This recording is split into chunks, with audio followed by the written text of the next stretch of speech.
ทำนางฟ้ามาเที่ยวทำนางฟ้าเมืองวังเวียง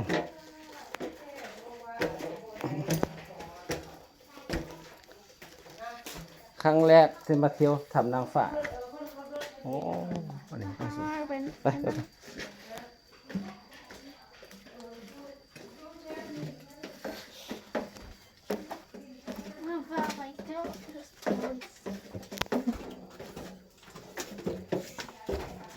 แม่ไม่ทำนี่หนูยังไม่ได้จักถูกเลยไอ้แม่ว่าจะทำนี่หนูยังไม่ได้จักถูกอ่ะไอ้มาหรอไปทั่วอันนี้นี่น่ะนี่น่ะเริ่มต้น โอ้งามทำ งามไรวิดีโอ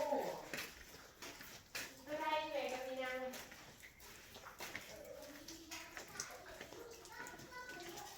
โอ้มันนำทำโอ้ยอดมีทำน้ำนุ่มเนาะนี่เป็นสีขาว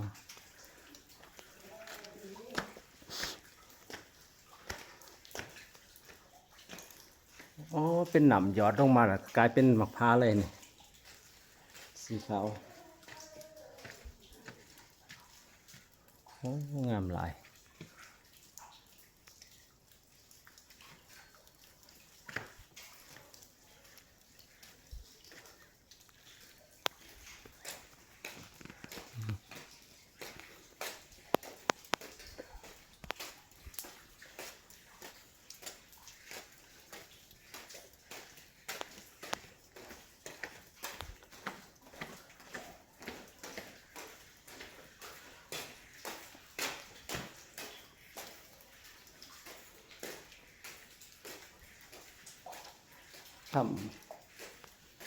ทำยอดเป็นน้ำนมเลย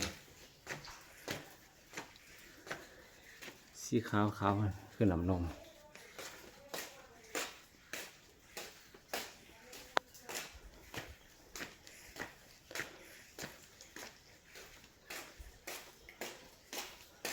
โอ้ยาวงามหลายงามหลาย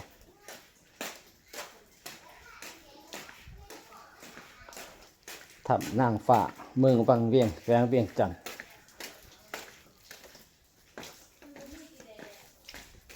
สปป.ลาวโอ้งามหลายงามหลายมีน้ำย้อนลงมาตลอดทั้งปีเลย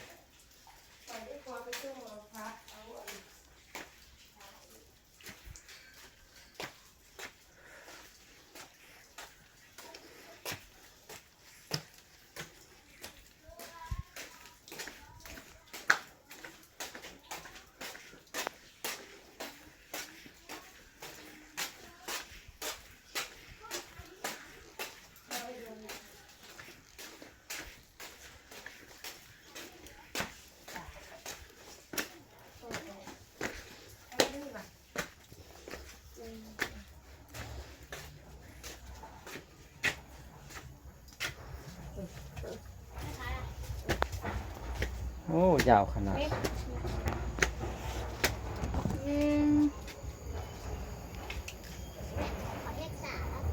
มันเอามือแต่